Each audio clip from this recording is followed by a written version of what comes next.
तो हेलो साथियों, आज की इस वीडियो में आप सभी का फिर से बहुत बहुत स्वागत है। आज की इस वीडियो में चर्चा करने वाले हैं यूनिफॉर्म सिविल कोड। भाजपा सरकार जो है यूनिफॉर्म सिविल कोड जो है कुछ ही दिन के अंदर लाने की अभी दावा कर रहे हैं कि यूनिफॉर्म सिविल कोड बहुत जल्द भारत में लागू हो जाएगा।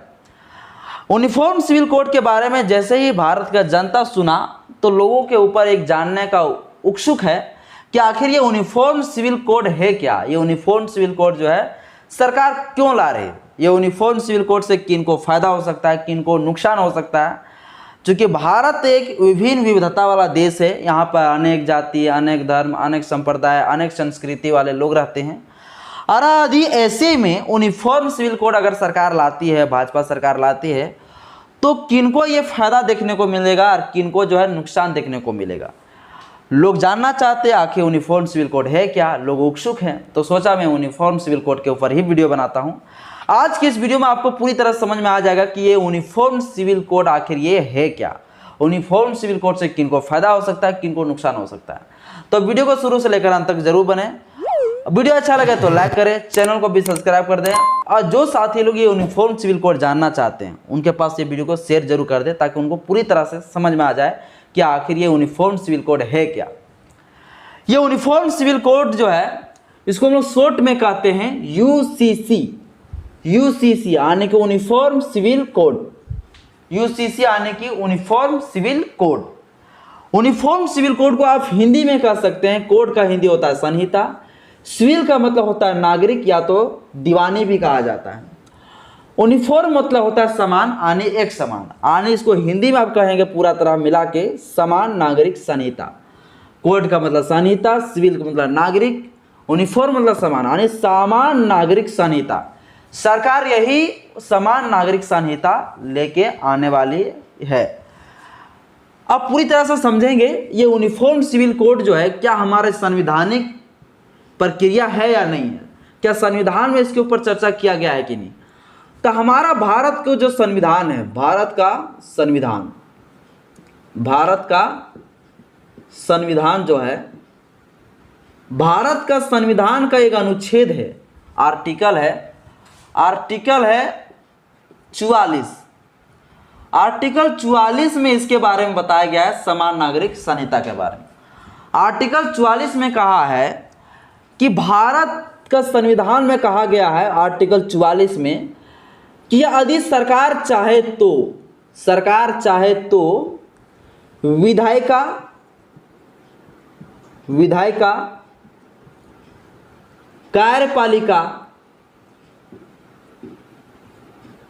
कार्यपालिका, न्यायपालिका, ये तीनों लोग के साथ समझौता करके ये तीनों लोग जो है, ये तीनों लोगों के पास जो है समान नागरिक संहिता लागू करने की बात ये आर्टिकल नंबर 44 में कहा गया है। आने के अनुच्छेद 44 में कहता है कि विधायिका में, कार्यपालिका में, न्यायपालिका में, इन सभी जगह पे जो है ये सोचने समझने की क्षमता इन लोगों के पास है कि भारत देश में समान नागरिक संहिता होनी चाहिए या नहीं होनी चाहिए। ये चीज आर्टिकल नंबर 44 में कहा गया है कि भारत देश में समान नागरिक संहिता की बात करता है कि अगर भारत सरकार चाहे तो समय के आधार पर भविष्य में जो है समान नागरिक संहिता ला सकता है। यह आर्टिकल नंबर 44 में कहा गया, उल्लेख किया गया। अब हम समझेंगे कि आखिर ये यूनिफॉर्म सिविल कोड है क्या। यूनिफॉर्म सिविल कोड ये है क्या आखिर। कोड का मतलब होता है संहिता। सिविल का मतलब होता है नागरिक, जो पर लिख चुका हूं। यूनिफॉर्म मतलब होता है समान, ठीक है। कोड को हम लोग समझने, संहिता को समझने से पहले हम लोग एक्ट को समझते हैं। एक्ट आखिर एक्ट के बारे में हम लोग बहुत सुने होंगे। एट्रोसिटी एक्ट सुने होंगे, इंडियन फॉरेस्ट एक्ट सुने होंगे, इंडियन मोटर व्हीकल एक्ट सुने होंगे, इंडियन रेलवे एक्ट सुने होंगे, आने एक्ट बहुत सारा हम लोग सुने। लेकिन कभी हम लोग संहिता बहुत कम सुनते हैं, तो इसलिए हम एक्ट को थोड़ा समझ लेते हैं। एक्ट का मतलब होता है अधिनियम। एक्ट का मतलब होता है अधिनियम। यह अधिनियम तब तक नहीं बन जाती है जब तक जो पूरी तरह से राष्ट्रपति साइन ना कर दे। राष्ट्रपति साइन ना कर दे, साइन यानी कि हस्ताक्षर ना कर दे कोई भी बिल में। अब ये बिल क्या होता है? बिल का मतलब होता है विधेयक। विधेयक यानी अगर सरकार कोई कानून को लाना चाहता है, तो सरकार को अगर कोई कानून लाना चाहता है तो कानून लाने की जो बहस होगा, जो प्रक्रिया होगा, सरकार कहेंगे कि मैं ये कानून लेके आ रहा हूं, तो जब तक वो पूरी तरह से कानून नहीं बन जाता, जब तक राष्ट्रपति साइन नहीं कर देता है, तब तक यह जो है बिल कहलाता है, विधेयक कहलाता है। जैसे ही राष्ट्रपति साइन कर देते हैं तब यह जाके एक्ट बन जाता है। क्या बन जाता है? एक्ट बन जाता है, यानी कि अधिनियम बन जाता है। आई होप ये चीज समझ में आए होंगे कि एक्ट कैसे बनता है। तो जब सरकार को भी बिल को कोई कानून को लेकर आता है, तो कानून जब तक पूरी तरह से बन ना जाए, राष्ट्रपति साइन ना कर दे, तब तक वह बिल कहलाता है। जैसे ही वह राष्ट्रपति साइन कर देता है, इसके बाद वह एक्ट बन जाता है, यानी वो कानून के रूप में बन जाता है। यह हो गया। अब इस संहिता क्या है, कोड को समझते हैं, क्योंकि कोड ही जानना जरूरी है, क्योंकि कोड के बारे में भी जानना है। संहिता क्या होता है? हम एक्ट को इसलिए समझाएं ताकि संहिता को समझ सके। देखिए, हम कोड को सीधी से कह सकते हैं कि बहुत सारा कानून, बहुत सारा अपराध को एक साथ एक किताब में लिख देना, यानी कि तरह तरह के कानून, तरह तरह के अपराध बोल सकते हैं, अपराध या कानून, अपराध कानून को एक साथ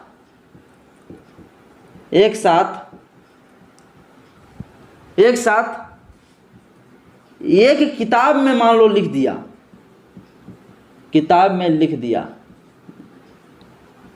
लिखा, तो हम कहेंगे वह एक कोड है। क्या है वो? एक कोड है, संहिता है। संहिता बिल्कुल कानून ही है। जैसे एक्ट एक कानून है, यह एक कानून है, उसी प्रकार से संहिता भी एक कानून ही है, कानून ही है। लेकिन इसमें क्या है कि तरह तरह के अपराध को एक साथ में ही मेंशन किया गया, एक जगह ही मेंशन किया गया, और सबके लिए जो है इक्वल है, समान है।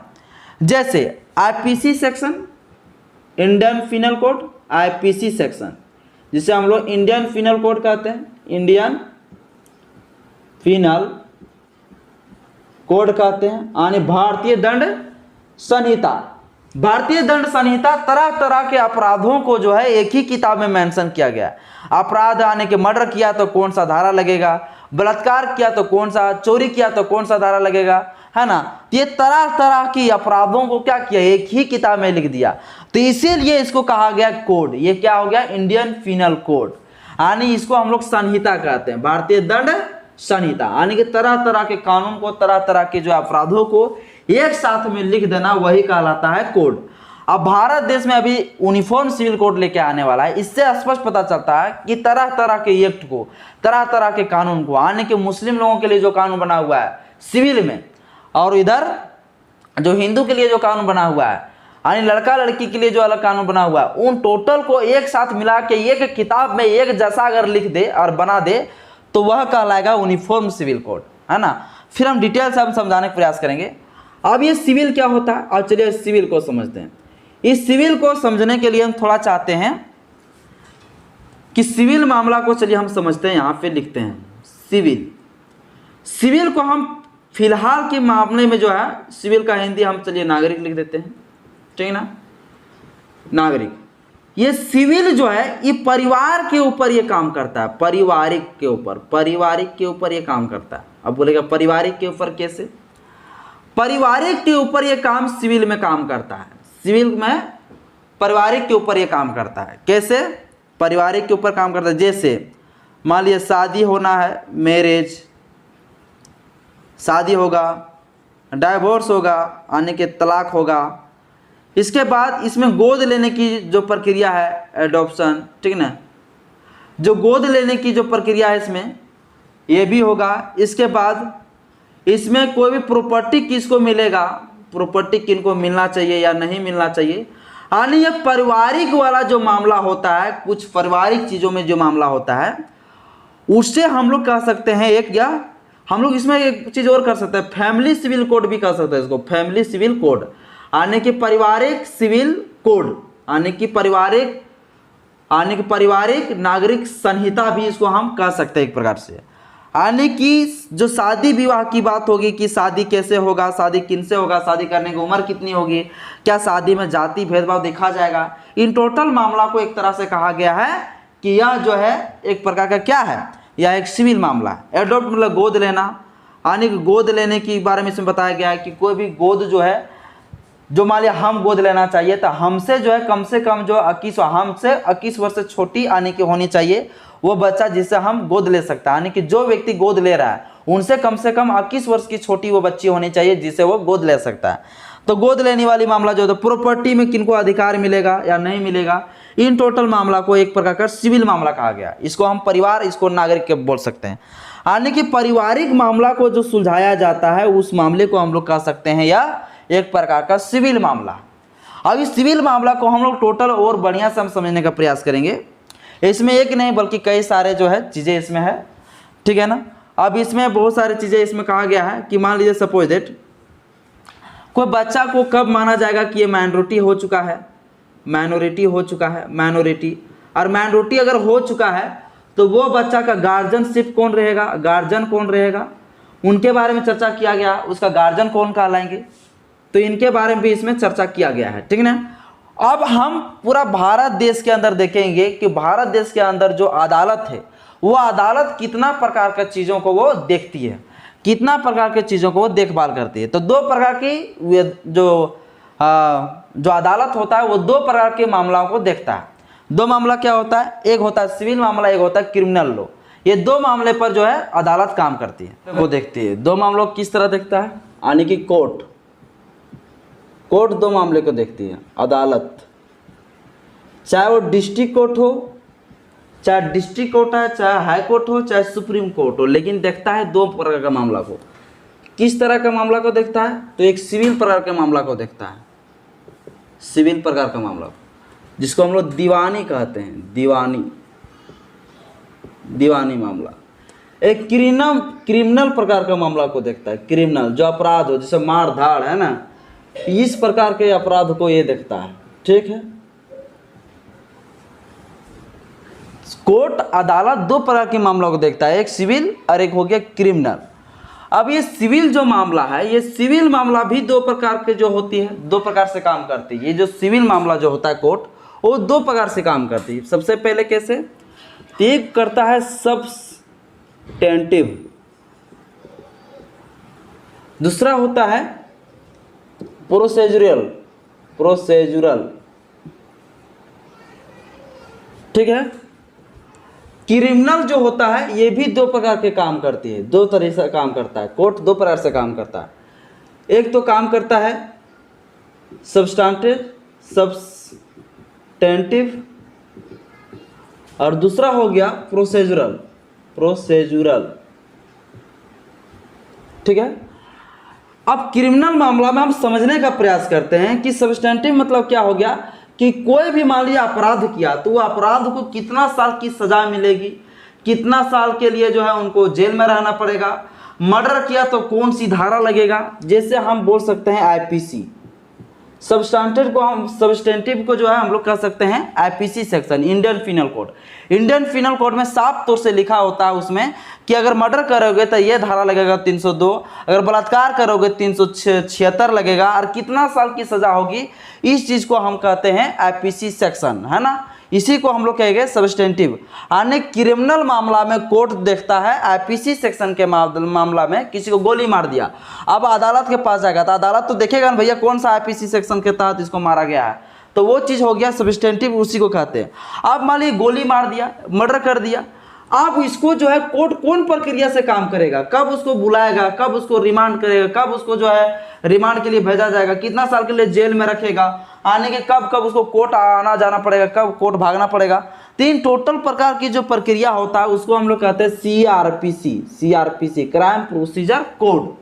आने की कोर्ट जो होता है, क्रिमिनल मामला हो चाहे आप दीवानी मामला हो, ये दोनों मामला में जो दो तरह से काम करता है, सब्सटेंटिव मामला में और एक प्रोसीजरल मामला में। सब्सटेंटिव क्या होता है, सब्सटेंटिव मतलब होता है कि कोई भी व्यक्ति किस प्रकार का अपराध किया है वो चीज बताता है। मर्डर किया है तो 302 लगेगा, बलात्कार किया 376 लगेगा, धोखाधड़ी किया है तो 420 आईपीसी लगेगा, और उसमें बताया रहता है कि सजा कितनी साल की है। ये चीज जो है आईपीसी सेक्शन में बताया जाता है, जिसे हम कहते हैं सब्सटेंटिव। इसके बाद होता है प्रोसीजरल। प्रोसीजरल मतलब उसको किस प्रक्रिया से उसको सजा दिया जाएगा, कोर्ट उसको कैसे बुलाएगा, यानी कि जज जो है कैसे काम करेगा। तो इन टोटल चीज को जो है बताया जाता है, उसको कहते हैं हम सीआरपीसी सेक्शन, ठीक ना। ठीक, ये हो गया। इसी प्रकार से होता है सिविल मामला में। सिविल मामला में भी सब्सटेंटिव होता है, यानी कि किसी का जमीन हड़प लिया है तो कब हड़प लिया, कैसे हड़प लिया, क्या उस चीज़ के लिए जो है रजिस्टर हुआ था, रजिस्ट्री करवाए थे या नहीं करवाए थे, इन टोटल रजिस्ट्रेशन हुआ था कि नहीं हुआ था, इन टोटल चीज़ों के मामला में जो है ये सब्सटेंटिव को कहते हैं। और जिस मामले में जो है कोर्ट काम करेगी, जिस तरह से कब उसको बुलाएगी, कब उसको वहाँ अदालत में बुलाया जाएगा, कब उसको वहाँ पे बोलना पड़ेगा, गवाही के रूप में कब पेश किया जाएगा, इन टोटल चीज़ को कहते हैं हम प्रक्रिया कहते हैं, प्रक्रियागत, है ना। इसको हम लोग कह सकते हैं प्रक्रियागत। प्रक्रियागत यानी किसी को सजा देने की प्रक्रिया, यानी कि किसी को सजा देने की कौन कौन प्रक्रिया से मतलब गुजरना पड़ेगा, उनको हम लोग कहते हैं प्रक्रियागत, यानी कि प्रोसीजरल कहा जाता है। ठीक है, तो ये हो गया कोर्ट आने के कितनी प्रकार के मामला को देखता है, तो एक सिविल प्रकार का देखता है, एक क्रिमिनल प्रकार का मामला देखता है। अब यहाँ पर बात ये निकल के आता है कि ये मैं क्यों बता रहा हूँ, मैं इस बात को इसलिए बता रहा हूँ क्योंकि जो अभी कोड जो ला रहा है यूनिफॉर्म सिविल कोड, उसमें जो है क्रिमिनल के बारे में नहीं बताया गया, यानी किसी को गोली मार देगा तो क्या वो वहाँ भी मान लीजिए सपोज दैट यहाँ पे ये जो है क्रिमिनल में हम लोग अभी नहीं पढ़ेंगे, अभी हम लोग सिविल में पढ़ेंगे। क्रिमिनल के बारे में बाद में हम लोग बताएंगे, चूंकि अभी सिविल मामला में हम लोग चल रहे हैं, तो सिविल मामला के बारे में हम लोग अभी पढ़ेंगे, ये दीवानी मामला में, ठीक है ना। अब इसमें हम सीधी सी अब आते हैं कम टू द पॉइंट पे आता है कि आखिर ये यूनिफॉर्म सिविल कोड जो है क्या है, यूनिफॉर्म सिविल कोड किसके ऊपर लागू होगा, ये चीज को थोड़ा हम आपको बता देते हैं। यूनिफॉर्म सिविल कोड ये किसके ऊपर लागू होगा, तो देखिए यूनिफॉर्म सिविल कोड जो है हिंदू के लिए जो है अलग कानून है अभी वर्तमान में, मुस्लिम के लिए अलग कानून है। हिंदू के लिए हिंदू कोड बिल से जो है 4 कानून लिए गए, हिंदू मैरिज एक्ट लिया गया है, हिंदू सक्सेशन एक्ट लिया गया है, हिंदू जो है उसमें लिया गया है बच्चे को गोद लेने के लिए लिया गया है, अगर वो इसके बाद प्रॉपर्टी के लिए अलग लिया गया है, तो आने कानून भी बनाए गए हैं। तो लेकिन अब जो है हिंदू के लिए अलग कानून था और मुस्लिम के लिए अलग कानून था, लेकिन अब कह रहा है कि भैया ये यूनिफॉर्म सिविल कोड जब आ जाएगा तो चाहे हिंदू हो चाहे मुस्लिम हो, ठीक ना, चाहे बुद्धिस्ट हो, चाहे जैन हो, चाहे सिख हो, चाहे कोई भी धर्म हो, अदर धर्म क्रिश्चियन हो, सभी धर्म में जो है एक ही प्रकार का कानून रहेगा सिविल मामला में। सिविल मामला मतलब क्या, सिविल मामला में जमीन जायदाद की जो मैटर होगा, शादी वगैरह की जो मैटर होगा, अगर मान लीजिए गोद ले रहे हैं तो गोद लेने की जो होगा कानून सूट एक ही जैसा रहेगा। जैसे क्या है, हिंदू में जो है समाज में हिंदू के लिए पर्सनल लॉ बना हुआ है, हिंदू पर्सनल लॉ, ठीक है, हिंदुइज्म लोग, उसमें शादी के लिए बात कहा गया है कि लड़की जो है 18 वर्ष होना चाहिए, लड़का 21 साल होना चाहिए, तब शादी कर सकते हैं। और शादी करने के लिए जो है कोई भी कास्ट का हो तो कास्ट का शादी कर सकते हैं, कोई भी रिलीजन का हो तो शादी कर सकते हैं। इसके लिए शादी का एज किया गया है कि 18 वर्ष का फीमेल होना चाहिए और 21 साल का मेल होना चाहिए, तब जाके शादी कर सकते हैं। लेकिन यही मुस्लिम लॉ में आ जाइए तो मुस्लिम लॉ में ऐसा नहीं है। मुस्लिम लॉ में क्या है, इसमें देखिएगा, मुस्लिम लॉ में जो है सिर्फ अपना रिश्तेदारी को छोड़कर, अपना जो सगे भाई बहन है वो सगे भाई बहन को छोड़कर जो है वो जो है अदर अपना मौसी का, मामू का बेटी बेटा से भी शादी कर सकता है। सोचिए, तो इसमें एक चीज़ है। इसके बाद इसमें क्या कहा गया है कि 9 वर्ष की अगर फीमेल हो और कोई भी ईयर्स का अगर मेल हो, मेल कोई भी ईयर्स का हो, यानी कोई भी एज का हो, तो वो शादी कर सकता है। तो इसमें क्या, इसके बाद इसमें कहा गया है बहुमूल, जैसे इसमें बहुत सारा शादी कर सकते हैं, आने की 2-3 पत्नी भी रख सकते हैं। तो ये सब चीज़ें हिंदू लॉ में था, मुस्लिम लॉ में है। अब जब सिविल कोड आ जाएगा, जब यूनिफॉर्म सिविल कोड आ जाएगा, तो सभी के लिए, इनके लिए भी एज यही रहेगा शादी करने के लिए, मुस्लिम के लिए भी यही रहेगा, बुद्धिस्ट के लिए यही रहेगा, जैन के लिए भी यही रहेगा, सिख के लिए भी यही रहेगा, और अदर कोई भी अगर धर्म के लोग हैं तो उनके लिए भी यही रहेगा नियम कानून, यानी कि पूरी तरह से शादी ब्याह करने का, है ना। अब बात रह गया शादी ब्याह ही नहीं, बल्कि प्रॉपर्टी के लिए जो हिंदू लॉ में जो लिखा गया है कि हिंदू लॉ में जो बताया गया है कि जो लड़का भाई लोग को जितना जमीन का अधिकार होगा उतना एक बहन का भी होगा। पिता का अगर जो जमीन जायदाद है, घर है, उस घर में जितना भाई लोग का अधिकार है उतना बहन लोग का भी अधिकार होगा। और ये मुस्लिम लॉ में भी नहीं था, अब हिंदू लॉ में ये है तो मुस्लिम लॉ में भी अब ये आ जाएगा। अब बुद्धिस्ट में भी ये आ जाएगा, जैन में भी आ जाएगा, सिख में भी आ जाएगा, अदर में भी ये आ जाएगा। यानी जमीन जायदाद हर चीज में सिर्फ एक ही कानून रहेगा। गोद लेने की जो प्रक्रिया है वो हिंदू में जो इस प्रकार से है उसी प्रकार से जैन में भी रहेगा, मुस्लिम में भी रहेगा, बुद्ध में रहेगा, बुद्धिस्ट में, अदर में, कोई भी धर्म का सभी में एक जैसा ही समान कानून रहेगा। यानी सपोज साधारण आप समझ सकते हैं कि जब यूनिफॉर्म सिविल कोड आ जाएगा तो सिविल मामले में, सिविल मामला का जितना सारा केस है, सिविल मामला क्या होता है वो हम पहले बता चुके हैं। तो सिविल मामला में जितना सारा जो है वो टोटल में कानून क्या रहेगा, सबके लिए इक्वल रहेगा, बराबर रहेगा। जैसे क्या क्या बराबर रहेगा, चलिए हम थोड़ा सा आपको हम हिंदू कोर्ट बिल से समझाने का हम प्रयास करते हैं। हिंदू कोर्ट बिल को हम समझाते हैं आपको, थोड़ा हम समझ लेते हैं। हिंदू कोर्ट बिल, HCB यानी कि Hindu court bill. Hindu court bill जो है वो 4 प्रकार से भारत में लागू हुआ। एक हुआ 1955 में, एक हुआ 1956 में, फिर हुआ 1956 में, फिर एक हुआ 1956 में, ठीक ना। ये 3 कानून जो है 1956 में हुआ और एक 1955 में हुआ। 1955 जो कानून लागू हुआ इसको कहा गया Hindu marriage act, Hindu marriage act.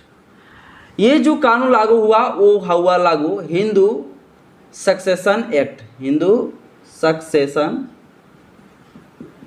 Succession act. इसके बाद लागू हुआ Hindu minority and guardianship act. Guardianship act क्या है सब समझाएंगे। फिर एक लागू हुआ हिंदू, शॉर्ट में लिख रहा हूं मैं, हिंदू एडॉप्ट यानी कि गोद लेने वाला एंड मेंटेनेंस एक्ट। मेंटेनेंस मतलब होता है गुजारा भत्ता, maintenance act. Hindu court bill, Hindu court bill जो है वो एक्ट के रूप में यानी कानून के रूप में आया, वो एक 1955 में आया। 1955 में आया हिंदू मैरिज एक्ट, जिसमें कहा गया कि शादी कैसे होगा, शादी किस तरह से होगा, किसे, हिंदू किसे कहा गया। तो हिंदू देखिए, हिंदू कोर्ट बिल के माध्यम से जो है हिंदू कहा गया है शादी में, जैन को, बुद्धिस्ट को और एक हिंदू को, ये 3 लोगों को जो है शादी जो होगा वो हिंदू मैरिज एक्ट के द्वारा ही किया जाता है। ये मैं नहीं कर रहा हूँ, कानून में लिखा है तो मैं क्या कहूँ। यानी कि जैन हो, बुद्धिस्ट हो और एक हिंदू है, ये 3 लोगों का शादी हिंदू मैरिज एक्ट के द्वारा ही किया जाता है। अब देखिए इसमें मैरिज आने की कोई भी कास्ट से शादी कर सकते हैं, हिंदू मैरिज एक्ट में कहा गया है। कोई भी रिलीजन का भी हो तो भी चलेगा, इसमें साफ तौर से कहा गया है, ठीक है। एज क्या होगा शादी करने के लिए ये भी कहा गया है। इसी प्रकार से हिंदू सक्सेशन एक्ट है, यानी कि हिंदू उत्तराधिकार अधिनियम, हिंदू उत्तराधिकार अधिनियम, उत्तराधिकार अधिनियम। इसमें कहा गया है कि महिलाओं की संपत्ति में अधिकार बराबर होगा। महिलाओं को कौन कौन सा चीज का अधिकार होगा, ये टोटल चीजों में जो है महिला चाहे पुरुष हो सभी में जो है ये टोटल चीज जो है इसमें अधिकार, समानता का अधिकार इसमें दिया गया है। इसके बाद हिंदू माइनॉरिटी यानी कोई भी लड़का हो चाहे लड़की हो, उनको कब जो है एक बालिग के रूप में माना जाएगा, कब उसको नाबालिग कहा जाएगा, और वो बालिग हो चाहे नाबालिग हो तो उसका गार्जियन कौन होगा, ये चीज़ है इसमें। इसके बाद 1956 में जो कानून बना Hindu adopt maintenance act. Adopt मतलब होता है कि कोई भी व्यक्ति अगर कोई बच्चा को गोद लेता है तो गोद जो लेंगे इनके बारे में इसमें बताया गया कि गोद लेने के लिए क्या प्रक्रिया होगा। कोई भी व्यक्ति जो ले रहा है गोद किसी लड़की चाहे लड़का को, तो आपसे वो कितना छोटा होना चाहिए जिससे आप गोद ले सकते हैं। तो इसमें प्रक्रिया रखा गया है कि आपसे जो है कम से कम 21 से 25 वर्ष छोटा होना चाहिए बच्चा, तब आप उसको जो गोद ले सकते हैं। ऐसा नहीं कि आप अपने हैं जवान और फिर जवान को लड़की को ले लिए गोद, तब पता चलेगा बाबू कांडे हो गया। तो यहाँ पे जो है इस तरह से गोद नहीं ले सकता है, एक गोद लेने की एक सीमा होती है, उस सीमा में जो है आप गोद ले सकते हैं, ठीक है। तो ये हो गया एडॉप्ट मेंटेनेंस, ठीक है। तो ये टोटल चीज जो है कानून जो है हिंदू के लिए अलग है, हिंदू के लिए अलग बना हुआ है, जिसे हिंदू कोड बिल कहा गया, ठीक है। और ये सब कानून हिंदू के लिए है, लेकिन ये कानून जो है सभी धर्मों पे लागू नहीं था। मुस्लिम धर्म में क्या था, तो मुस्लिम धर्म में शरीयत था, एक कानून होता है शरीयत कानून के अनुसार से जो है उसमें एक अलग से जो है मैरिज के लिए जो कानून बना हुआ है, यानी कि पर्सनल लॉ, उसमें शादी के लिए पर्सनल लॉ बनाया गया है, ठीक है। तो इस प्रकार से शरीयत कानून के तहत उसका चलता था। लेकिन अब जब यूनिफॉर्म सिविल कोड आ जाएगा तो अब जो है ये जो हिंदू मैरिज एक्ट यानी कि हिंदू कोड बिल में जिस तरह चलता था सबका समान अधिकार, उसी प्रकार से अब सबका जो है, चाहे हिंदू हो, मुस्लिम हो, सिख हो, बौद्ध हो, जैन हो, सबका समान अधिकार, एक जैसा ही कानून की प्रक्रिया रहेगा। किन्हीं में जो है हिंदू के लिए अलग नहीं रहेगा, मुस्लिम के लिए अलग नियम और कानून नहीं रहेगा, सबके लिए बराबर रहेगा। अब एक बहुत बड़ा बात निकल के आता है कि आखिर ये जो है, ये जो यूनिफॉर्म सिविल कोड है, इससे हानि किसको हो सकता है, नुकसान किसको हो सकता है। देखिए, नुकसान सिर्फ आदिवासी समाज को ज़्यादा देखने को मिलेगा। क्यों? क्योंकि ये यूनिफॉर्म सिविल कोड जब आ जाएंगे तो आदिवासी समाज लोगों के लिए जो है फॉरेस्ट राइट एक्ट बना हुआ है 2005 में, फॉरेस्ट राइट एक्ट में डायरेक्ट कहा गया है कि आदिवासी समाज के लोग जो है, जो जंगल में करीबन जो 13 दिसंबर 2005 से ठीक 3 पीढ़ी पहले से जो व्यक्ति रह रहा है जंगल की तरफ, वो जंगल जल माल की जो मालिक होगा वो आदिवासी ही होगा। लेकिन जब ये यूनिफॉर्म सिविल कोड आ जाएगा तो ये कानून पूरी तरह से आदिवासियों के अधिकार को छीन लेगा। CNT एक्ट जो है छोटा नागपुर वाला कानून, वो छोटा नागपुर कानून जो है पूरी तरह से खत्म हो जाएगी। और मतलब ये यूनिफॉर्म सिविल कोड जब आ जाएगा तो यानी कि यूनिफॉर्म सिविल कोड की सबसे ज़्यादा जो है नुकसान जो पहुंचाने वाला है वो हमारे आदिवासी भाई लोग को पहुंचाने वाला है, ST भाई लोग को ये यूनिफॉर्म सिविल कोड पहुंचाने वाला है। चूंकि ST लोगों के लिए जो है एकदम डायरेक्ट अलग से प्रावधान किया गया है कानून वगैरह, जमीन जायदाद हर चीज़ों के लिए, जो जंगल जमीन में रहते हैं उनके लिए अलग से प्रावधान किया गया, नियम कानून बना हुआ है। और उस चीज़ को जो है जब यूनिफॉर्म सिविल कोड आ जाएगा तो हमारे जो हमेशा जंगल का रख रखाव किए हैं, बचाव किए हैं, वो चीज़ में जाके जो है अब जब आ जाएगा यूनिफॉर्म सिविल कोड, तब जहाँ पे आदिवासी समाज के लोग रहते हैं वहाँ पे बड़े बड़े उद्योगपति जाएंगे और वहाँ पे कब्जा करना शुरू कर देंगे, क्योंकि सबके लिए समान कानून हो जाएगा। वहाँ पर आदिवासी भाई लोग को चारा नहीं चलेगा और CNT एक्ट जो है वो भी खत्म हो जाएगा। तो पूरी तरह से जो यूनिफॉर्म सिविल कोड जो है ज़्यादा नुकसान पहुँचाने वाला है हमारा SC ST भाई लोगों के लिए, ज़्यादा नुकसानदायक होगा। और फायदामंद जो है मुस्लिम समाज के लिए है। मुस्लिम समाज के लिए फ़ायदा इसलिए है क्योंकि मुस्लिम समाज में जो शादी वगैरह की जो प्रक्रिया है, लड़की लोग को जो है 9 वर्ष में शादी करा दिए जाते थे, अब जब उसका एज थोड़ा ज़्यादा हो जाएंगे तो उसको पढ़ने लिखने का समानता का अधिकार मिल जाएंगे, थोड़ा ज़्यादा उम्र तक पढ़ पाएगी वो लोग, है ना। तो घर की कामकाज भी करने में उसको ज़्यादा समस्या नहीं होगी, ज़्यादा पढ़ने को उसको मौका मिल जाएगी। कच्चा उम्र में उसका शरीर बर्बाद हो जाते थे। तो वो चीज़ में बोला जाए तो यूनिफॉर्म सिविल कोड आ जाए तो मुस्लिमों के लिए बहुत ज़्यादा फ़ायदेमंद है और नुकसान नहीं है। लेकिन आदिवासी भाई लोगों के लिए बहुत बड़ा ये नुकसान यूनिफॉर्म सिविल कोड पहुंचा सकता है।